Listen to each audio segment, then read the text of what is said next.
এই তো চলে এসেছি নদীর পাড়ে, যেখানে আমি সরিষা ভাঙাই ওই জায়গাটায়। দেখেন, গত বছর যে এসেছিলাম তখন তার রূপ একদমই অন্যরকম ছিল। আর এখন এই বছর যে এসেছি, এই বছর দেখেন কত সুন্দর হয়েছে। কত সুন্দর বলতে, এই যে একটা বাঁধ দেওয়া হয়েছে, কারণ এই পারের নদীটা পুরো, এই পাশের অংশ একদম ভেঙে ভেঙে পুরো এলাকা, অনেক বাড়ি সবাই ছেড়ে চলে গেছে, মানে এই নদী গর্ভে চলে গেছে। একটা বাজার ছিল, এই যে যেখানে মাটি উঠানো দেখছেন, এর বাম পাশটা পুরাটা জুড়ে একটা বড় বাজার ছিল। বাজারের প্রায় 12 আনি এই নদী গর্ভে চলে গেছে। চলে যাওয়াতে 2-3 বছর এভাবে যেতে যেতে পুরোটাই গেছে।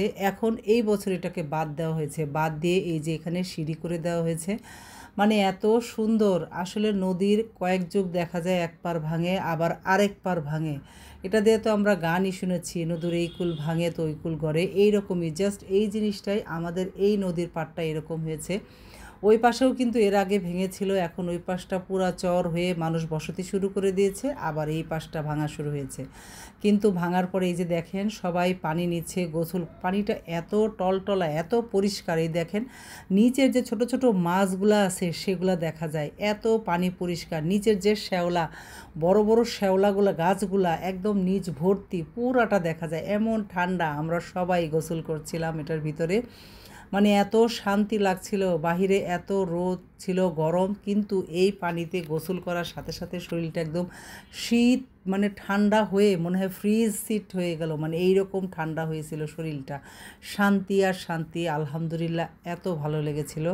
আর একজন দেখেন, তার ওই যে বিদেশি হাঁস, সেই হাঁসগুলাকে পানিতে ঠেলে দিচ্ছিল, কিন্তু পানির থেকে হাঁসগুলো উঠে যাচ্ছে। এটা কোন জাতের হাঁস বুঝলাম না, পানিতে থাকে না, শুকনায় হেঁটে বেড়ায়, পানিতে নামায় তারপরে আবার উঠে যায়। তা গোসল টোসল করে এই তো চলে আসলাম। চলে এসে বাসায় দেখি এই যে ইফতার জঙ্গ চলছে, মানে একদম ইফতারের প্রস্তুতি সবাই পাচ্ছে। এটা আইরিন আপা বানাচ্ছে এই ইফতারিটা, মানে এই যে পাকোড়া আর কি, সবজি পাকোড়া, বেগুনি, আলুর চপ, পেঁয়াজু, অনেক মানে ইফতারি বানায় একদম বুল ভরে ফেলে আপা। এই যে বিশাল বড় বুল নিয়েছে, একদম ইফতারি বানাতে বানাতে পুরা ভরে ফেলবে। সবাই একসাথে ইফতারি করব।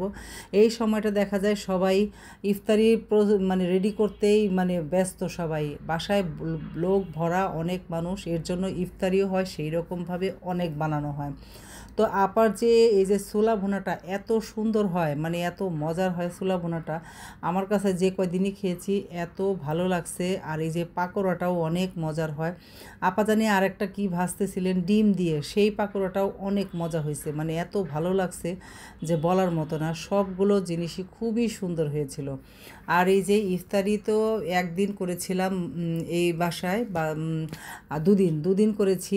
আর একদিন করেছিলাম চাচির বাসায়, চাচি ইফতারি করিয়েছিলেন, সেখানেও সবাই উপস্থিত ছিল, সব আত্মীয় স্বজন, অনেক ভালো লাগছে। এটা অবশ্য আগামী দিন আমরা খাবো চাচির বাসারটা, সেই ভিডিওটা দেওয়া হয় নাই, আমি শর্ট আকারে দিয়েছিলাম।